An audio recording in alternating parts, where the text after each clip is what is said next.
पहाड़ों के बीच बसे एक छोटे से गांव भैरवपुर में एक बुढ़िया रहती थी। उसका नाम था भूरी दादी। लेकिन लोग उसे दूर दूर तक पकौड़े वाली बुढ़िया के नाम से जानते थे, क्योंकि उसके बनाए पकौड़े इतने स्वादिष्ट होते थे कि लोग किलो किलो खरीद ले जाते। बस उसकी एक ही खराब आदत थी, लालच। भूरी दादी को पैसों का इतना लालच था कि 1 रुपए के लिए भी घंटों बहस कर लेती थी। गांव वाले कई बार उसे समझाते, दादी थोड़ा लालच कम करो, पर वो हमेशा कहती, मेरे पकौड़े हैं, मेरा पैसा, जो चाहेगा वही कीमत दूंगी। एक ठंडी शाम को जब गांव में धुंध छाई हुई थी, भूरी दादी अपने ढाबे पर बैठी पकौड़े तल रही थी। तेल की चटचट आवाज, गरम मसालों की खुशबू, सब कुछ सामान्य था। तभी एक लंबी काली परछाई ढाबे के बाहर खड़ी नजर आई। दादी चौंक कर बोली, कौन है वहां? धीरे धीरे परछाई पास आई। वो एक अजीब सा बूढ़ा आदमी था, लंबा दुबला, चेहरे पर झुर्रियां और आंखें बिल्कुल लाल। वो बोला, दादी पकौड़े की बहुत खुशबू आ रही है, एक प्लेट दे दो, पैसे बाद में दे दूंगा। बुढ़िया का माथा तन गया। बिना पैसे पकौड़े नहीं मिलेंगे। वो बूढ़ा मुस्कुराया, बाद में दोगुना दे दूंगा। दादी की आंखों में चमक आ गई। दुगना पैसा?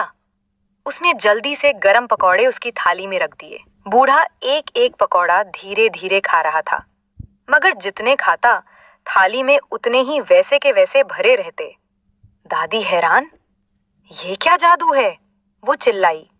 बूढ़ा धीमी हंसी हंसा। दादी, मैं कोई आम आदमी नहीं हूं, मैं इस जंगल का रक्षक आत्मा हूं। दादी घबरा गई, पर लालच ने उसे जकड़ लिया। तो तुम दुगना पैसा देना मत भूलना, बूढ़ा बोला। पैसा दूंगा, पर अगर लालच किया तो तुम्हें सबक भी दूंगा। दादी को लगा वो मजाक कर रहा है। अगले दिन दादी ने देखा कि रात में पकौड़े खाकर भी पकौड़ों की थाली खाली नहीं हुई। अरे वाह! उसका मतलब था उसने बिना लागत के पकौड़े बेच लिए।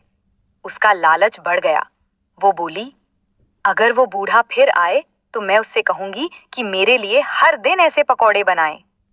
उसी रात वही बूढ़ा फिर आया। दादी, आज मुझे 2 प्लेट पकौड़े दे दो। बुढ़िया का माथा तन गया। बिना पैसे पकौड़े नहीं मिलेंगे। वो बूढ़ा मुस्कुराया, बाद में दुगना दे दूंगा।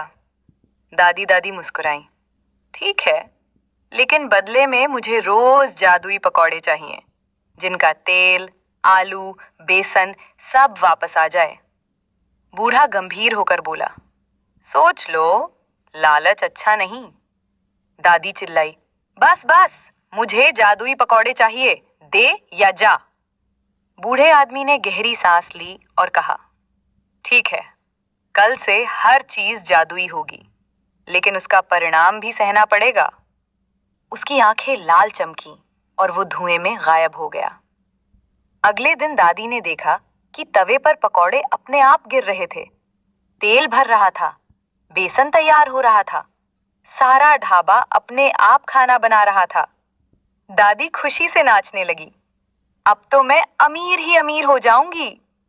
गांव वाले दादी के जादुई पकौड़े देखने आने लगे। भीड़ ऐसी कि जगह नहीं बचती थी। पर धीरे धीरे अजीब चीजें होने लगी। पकौड़ों से धुआं निकलने लगा। पकौड़े खुद ब खुद ग्राहकों की थालियों में कूद जाते। कुछ पकौड़े हवा में उड़कर लोगों के मुंह तक पहुंच जाते। लोग डरकर भागने लगे। गांव में हंगामा मच गया। रात में दादी अकेली ढाबे पर बैठी थी। तभी बूढ़ा आदमी फिर सामने आया। वो बोला, दादी, अब बताओ, क्या तुम खुश हो? दादी ने गुस्से से कहा, तुमने ये सब गड़बड़ कर दी, मेरे ग्राहक डर कर भाग रहे हैं। बूढ़ा धीमे स्वर में बोला, मैंने पहले ही चेतावनी दी थी, लालच का फल बुरा होता है, तुम चाहो तो इसे खत्म किया जा सकता है। दादी झट से बोली, हाँ हाँ, सब ठीक कर दो। लेकिन बूढ़ा बोला, एक शर्त पर, आज से तुम कभी लालच नहीं करोगी, पकौड़ों की सही कीमत लोगे और गरीबों को 1 प्लेट मुफ्त दोगी। दादी मजबूर थी। उसने सिर झुका लिया। ठीक है, मैं वादा करती हूं। अगले ही पल ढाबा सामान्य हो गया। जादू गायब। पकौड़े सामान्य तरीके से बन रहे थे। बूढ़ा मुस्कुराया और हवा में गायब हो गया। उस दिन के बाद भूरी दादी सच में बदल गई। उसने लालच छोड़ दिया। गांव वाले फिर से उसके ढाबे पर आने लगे। वो रोज गरीबों को एक प्लेट पकौड़े मुफ्त देती और कहती, लालच में हमेशा नुकसान होता है, मैंने अपनी आंखों से देखा है। और इस तरह लालची पकौड़े वाली बुढ़िया की कहानी गांव में एक सीख बनकर फैल गई।